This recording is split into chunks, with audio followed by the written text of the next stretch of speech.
नमस्कार, स्वागत है आपका वीके न्यूज में। जब भी कट्टरपंथियों के सोच और विचार के खिलाफ कोई बात होती है तो वो अक्सर संविधान की दुहाई लेने लगते हैं। फिर चाहे ओवैसी हो या फिर मुनव्वर राणा, बात चाहे कोई भी हो, ये हमेशा संविधान की बात कर अपने आप को मासूम दिखाते आए हैं। लेकिन असलियत तो कुछ और ही है। संविधान का राग गाने वाले ये कट्टरपंथी संविधान को कितना मानते हैं, ये इस बात से समझ आती है कि जब ये शरीयत कानून को लागू करते हैं। मतलब साफ है कि एक ही देश में ये दो कानून चलाते हैं। पर अब ये खेल नहीं चलेगा कि जब कोई बात पसंद ना आए तो संविधान संविधान चिल्लाने लगे, और जब संविधान की बात हो तो शरीयत कानून आड़े ले आओ।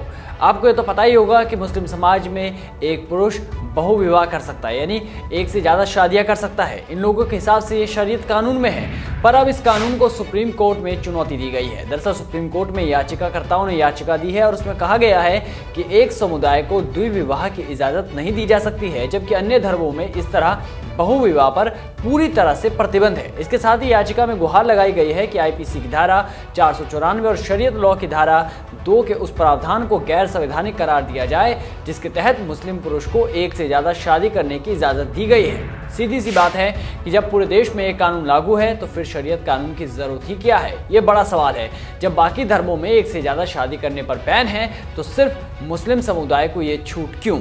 यही वजह हो सकती है कि सुप्रीम कोर्ट में याचिकाकर्ताओं की ओर से वकील विष्णु शंकर जैन ने अर्जी दाखिल करते हुए कहा कि मुस्लिम पर्सनल लॉ यानी शरीयत एप्लीकेशन एक्ट 1937 और आईपीसी की धारा 494 मुस्लिम पुरुषों को एक से ज्यादा शादी करने की इजाजत देता है, जो असंवैधानिक है। और अब याचिकाकर्ताओं का कहना है कि इसे गैर संवैधानिक किया जाए। याचिकाकर्ता ने सुप्रीम कोर्ट में दलील दी है कि मुस्लिम समुदाय को छोड़कर हिंदू, पारसी और क्रिश्चियन पुरुष अगर पत्नी के रहते हुए दूसरी शादी करता है तो वो आईपीसी की धारा 494 के तहत दोषी माना जाता है।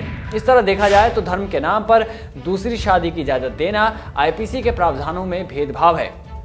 इसके साथ ही इस तरह का प्रावधान संविधान के अनुच्छेद 14 समानता का अधिकार और अनुच्छेद 15 यानी कि धर्म और जाति आदि के आधार पर भेदभाव नहीं करने के प्रावधान का सीधे तौर पर उल्लंघन है। सुप्रीम कोर्ट में अपनी दलील देते हुए याचिकाकर्ता के वकील ने कहा कि आईपीसी की धारा 494 के तहत प्रावधान है कि अगर कोई शख्स एक पत्नी के रहते हुए दूसरी शादी करता है तो उसे अमान्य मानते हुए ऐसा करने वाले शख्स को 7 साल कैद की सजा दी जा सकती है। तो अब देखने वाली बात होगी कि सुप्रीम कोर्ट इस मामले में क्या फैसला लेता है। और सबसे बड़ा सवाल यही कि जब देश में एक संविधान है, जब देश एक है, तो फिर शरीयत कानून का क्या काम? बता दें कि शरीयत कानून पूरे देश में लागू नहीं होता, ये बस कुछ इलाकों में ही मान्य है। वैसे तो ये शरीयत कानून महिलाओं के मामले में बेहद कठोर है।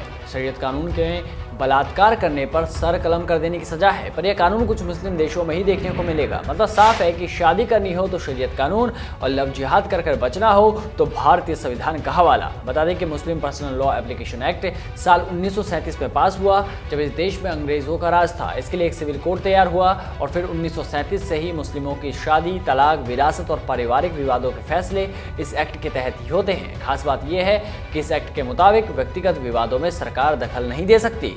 तो आप सबकी नजर सुप्रीम कोर्ट पर है। आप भी बने रहिए वीके न्यूज के साथ। नमस्कार।